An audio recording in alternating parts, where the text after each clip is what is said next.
Assalamualaikum semuanya, gimana nih kabarnya hari ini? Semoga teman-teman semua selalu diberikan kesehatan ya, baik jasmani maupun rohaninya. Oke, pada kesempatan kali ini aku bakal nyeritain sebuah kasus tentang seorang anak yang ayah kandungnya sendiri. Sangat-sangat miris ya teman-teman. Oke, nah sebelum kita masuk ke videonya, dukung channel ini dengan like, comment, and subscribe ya. Aku doain semoga para subscriber aku dimudahkan rezekinya dan juga dimudahkan segala urusannya. Amin Allahumma amin. Oke, tanpa berlama-lama lagi langsung aja ke videonya.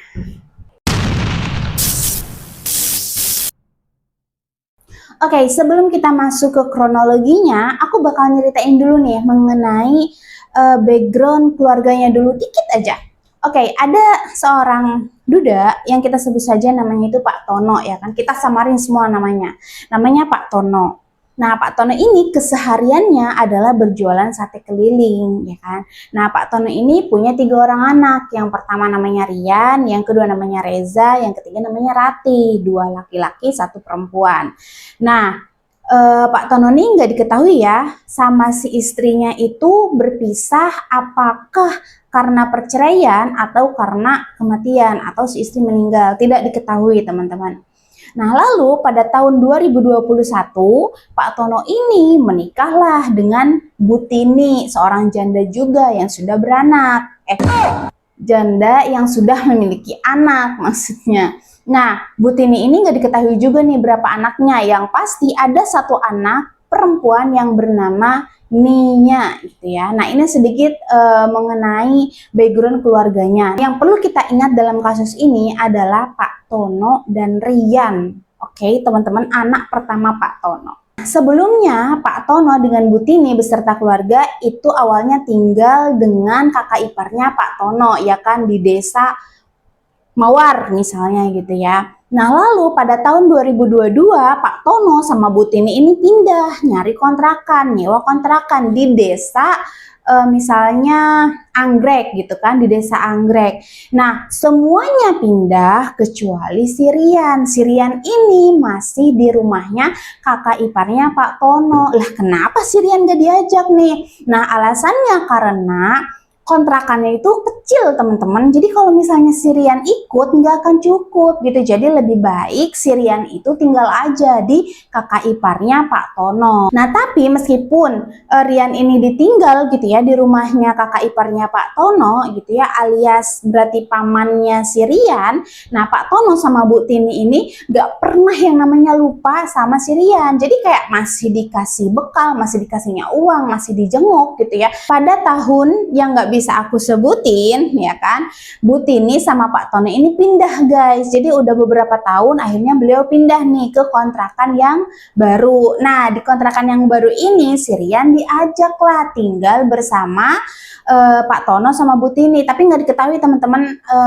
apakah kayak semua anak-anaknya ikut atau anak-anaknya udah nikah dan lain sebagainya, itu nggak diketahui teman-teman. Pokoknya di tahun itu setelah Pak Tono dan Bu Tini pindah ke kontrakan baru, Rian ini ikut pindah gitu ya, hidup bersama dengan Pak Tono dengan Bu Tini. Nah sekarang kita masuk ke kronologinya. Nah pada jam 1 siang Pak Tono ini lihat nih kok si Rian nggak kerja ya kan. Nah karena saat itu Rianlah yang menggantikan gitu ya untuk berjualan sate keliling gitu ya.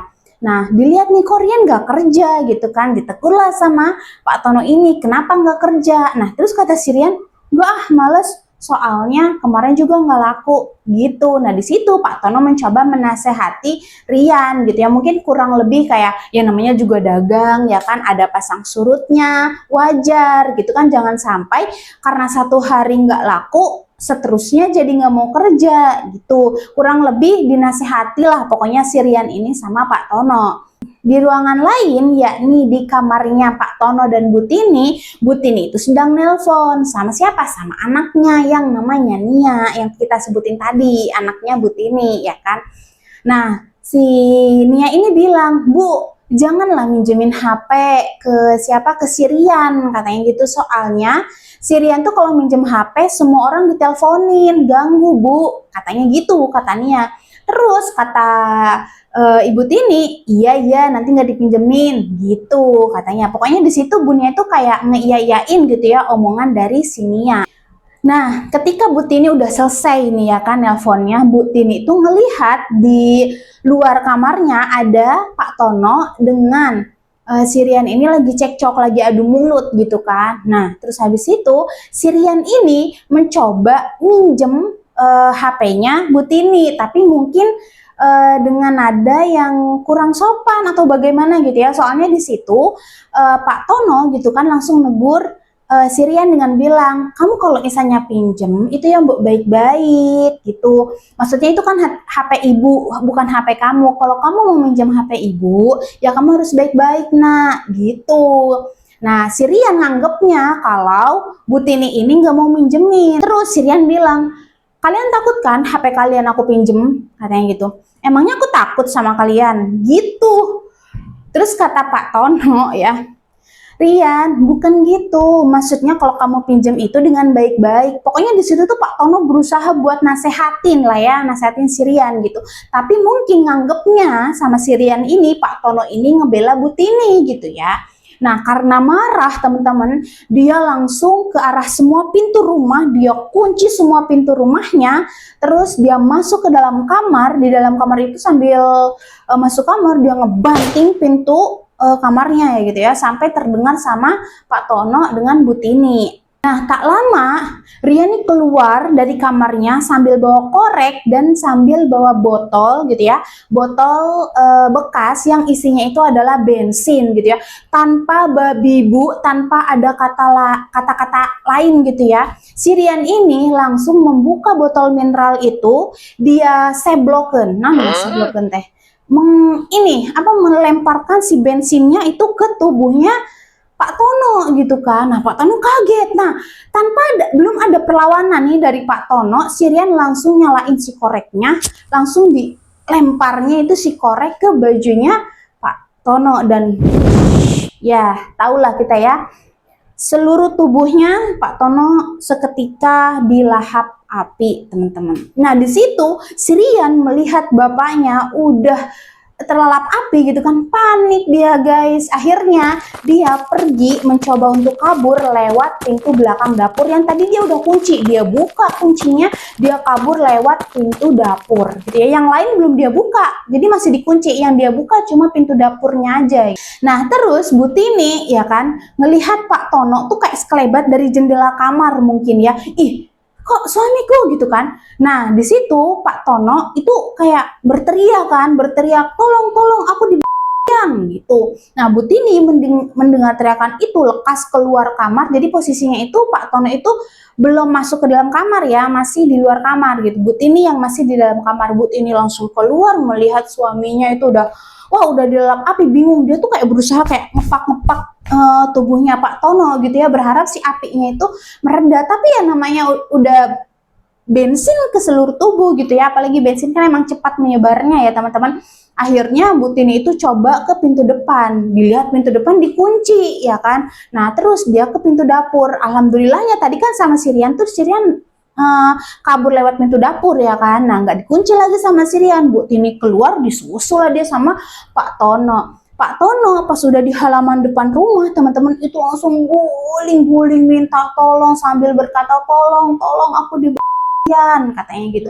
Tolong, sambil guling-guling, semua tubuhnya itu udah benar-benar terlalap api, teman-teman. Nah, Bu Tini di sini kayak kelakapan, bingung ya kan. Akhirnya minta tolong juga ke warga, dipanggilnya lah warga-warga itu ke situ gitu kan, minta tolong gitu.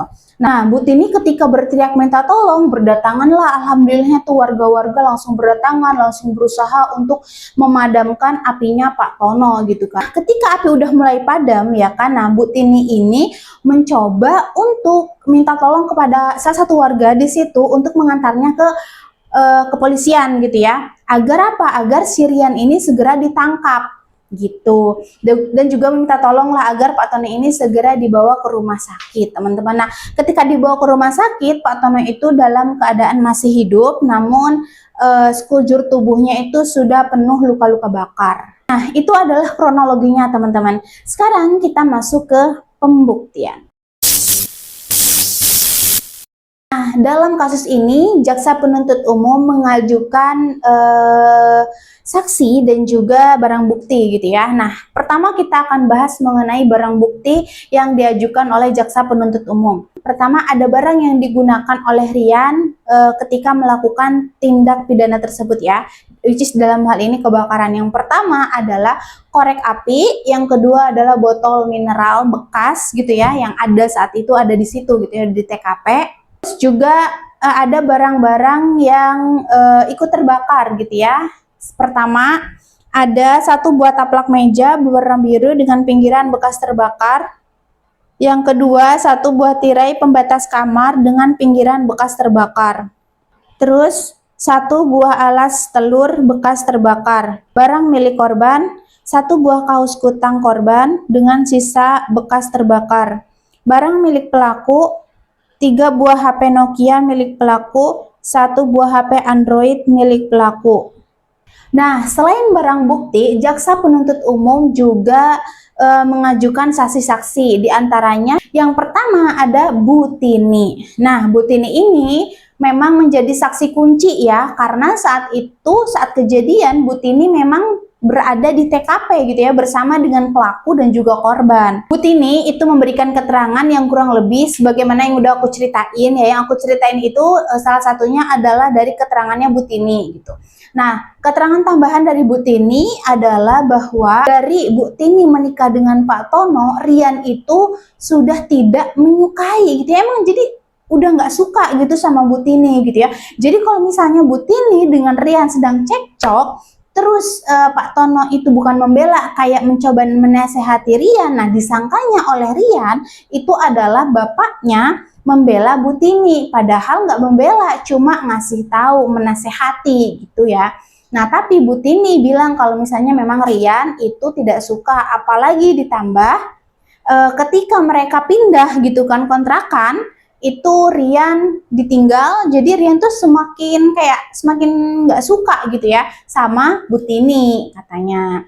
Itu keterangan dari Bu Tini ya tambahannya. Terus ada yang kedua adalah saksi Nia, adik tirinya si Rian atau anak kandungnya Bu Tini. Nah, pernyataannya Nia itu hampir sama dengan pernyataannya Bu Tini gitu kan, tentang kronologinya, terus tentang sikap Rian gitu ya, yang merasa cemburu kepada Bu Tini gitu ya, karena lebih disayangi oleh Pak Tono. Dan juga Rian ini merasa kayak, oh Pak Tono ini pilih kasih deh gitu ya, antara dia dengan adik-adik tirinya. Seperti itu teman-teman. Nah, jadi dalam kasus ini jaksa penuntut umum hanya mengajukan 2 orang saksi saja. Pertama Bu Tini, yang kedua adalah Nia. Nah, sekarang kita masuk ke dakwaan dan tuntutan jaksa penuntut umum. Nah, dalam kasus ini jaksa penuntut umum dalam dakwaannya menggunakan pasal 187 ayat 3, di mana pasal tersebut berbunyi, barang siapa dengan sengaja menimbulkan kebakaran, ledakan, atau banjir diancam dengan pidana penjara seumur hidup atau selama waktu tertentu paling lama 20 tahun jika karena perbuatan tersebut di atas timbul bahaya bagi nyawa orang lain dan mengakibatkan orang mati. Nah, itu dakwaan dari jaksa penuntut umum. Untuk seseorang bisa dikenakan pasal ini ada beberapa unsur yang harus dipenuhi. Nah, yang pertama ada unsur barang siapa. Nah, maksudnya barang siapa di sini adalah subjek hukum atau seseorang yang melakukan tindakan atau perbuatan hukum gitu ya. Nah, dalam hal ini adalah si Rian gitu ya. Yang kedua ada unsur kesengajaan menimbulkan kebakaran, ledakan, atau banjir. Nah, ini yang dimaksud adalah dalam keadaan ketika si Rian ini dengan sengaja, dengan kesadaran diri gitu ya, dia itu membuka botol mineral yang isinya itu bensin lalu melemparnya. Nah, berarti kan itu ada unsur kesengajaan, bukan nggak sengaja. Dia memang benar-benar sengaja melemparkan botol mineral itu ke bapaknya. Berarti unsur kedua sudah terpenuhi. Unsur pertama udah terpenuhi, unsur kedua juga udah terpenuhi. Nah, yang ketiga ada unsur menimbulkan bahaya gitu ya, yang mana bahaya itu bisa mengakibatkan orang meninggal. Nah, ini juga terpenuhi teman-teman. Karena apa? Karena Pak Tono ketika sudah dirawat 11 hari di rumah sakit, Pak Tono meninggal dunia karena luka bakarnya itu sekitar 70 sampai 80% gitu ya, luka bakar dalam tubuhnya. Jadi akibat kesengajaan Rian yang melempar botol mineral dan memercikan gitu kan, menyalakan korek, itu membuat Pak Tono ini meninggal gitu kan. Jadi unsur pertama terpenuhi, unsur kedua terpenuhi, unsur ketiga juga sudah terpenuhi gitu ya. Jadi dakwaan dari jaksa penuntut umum gitu ya mengenai pasal 187 ayat 3 itu sudah terpenuhi oleh Rian, teman-teman. Nah, dalam kasus ini jaksa penuntut umum menuntut agar Rian ini dihukum penjara selama 18 tahun.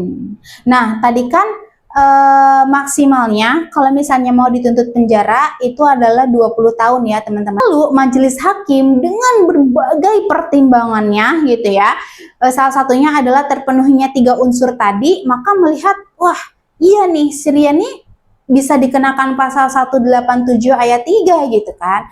Nah, tapi majelis hakim tidak memberikan hukuman 18 tahun, melainkan 15 tahun. Jadi dikurangi 3 oleh majelis hakim. Jaksa penuntut umum meminta 18 tahun.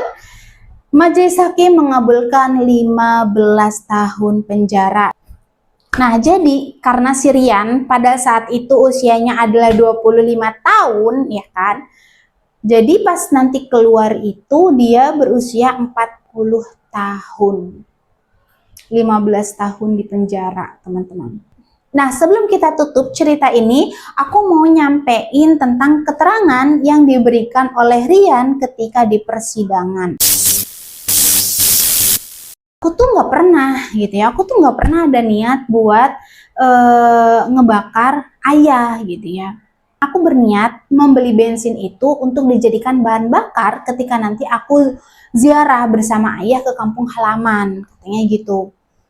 Tapi aku memang pernah terbesit untuk bunuh diri dengan cara membakar diri aku sendiri. Tapi ya itu nggak pernah kejadian gitu ya. Nah, ketika siang itu aku bener-bener kayak tersulut emosi gitu ya. Aku nggak bisa ngebendung emosi aku nggak bisa meredakan emosi aku. Apalagi saat itu cekcoknya karena ayah seperti ngebela ibu gitu. Aku marah, aku kesal, ya akhirnya terjadilah pembakaran itu. Aku merasa ayah selama menikah dengan ibu Tini gitu ya, ibu Tini, ayah itu udah berubah. Ayah udah nggak sayang aku, ayah udah nggak peduli lagi sama aku. Kalau misalnya aku ada cekcok sama Bu Tini, ayah juga selalu ngebela Bu Tini. Ayah selalu ngebanding-bandingin aku sama adik-adik yang lain. Ayah selalu nyalahin aku setiap aku bertengkar dengan ibu dan adik-adik yang lain. Itu pengakuan dari Rian. Dan katanya Rian sangat-sangat menyesali perbuatannya. Mungkin itu aja cerita kali ini. Semoga kita bisa mengambil pelajaran dari kisah ini, dari kasus ini gitu ya. Bahwa kita tuh jangan pernah mengikuti hawa nafsu sesaat, yang mana itu bisa memberikan penyesalan selamanya gitu ya. Kejadiannya mungkin hanya beberapa detik gitu ya, dari Rian emosi sampai sang ayah, tapi yang dia harus tanggung adalah masa depannya direnggut gitu ya. Dia harus menghabiskan 15 tahun di dalam penjara ketika mungkin orang-orang teman-teman yang lain seusianya bisa menjalin hubungan gitu ya, memiliki pekerjaan, terus memiliki keturunan gitu kan, tapi Rian justru harus menanggung perbuatannya di dalam penjara. Dan yang paling berat menurut aku adalah menanggung rasa penyesalan teman-teman, karena ya penyesalan tidak akan mengembalikan sang ayah gitu ya, tidak akan mengembalikan waktu yang telah dia sia-siakan. Oke, sebelum kita tutup, sekali lagi aku minta buat teman-teman semua buat like, comment, and subscribe. Karena insya Allah aku usahain dalam 1 minggu aku bakal kasih 3 kasus gitu ya, bukan hanya bisa aja tentang pemerkosaan atau juga apa ya, pokoknya kasus-kasus pidana yang ada di Indonesia gitu ya. Jadi jangan lupa buat dinyalain loncengnya biar nggak ketinggalan. Oke, bye bye semuanya. Assalamualaikum.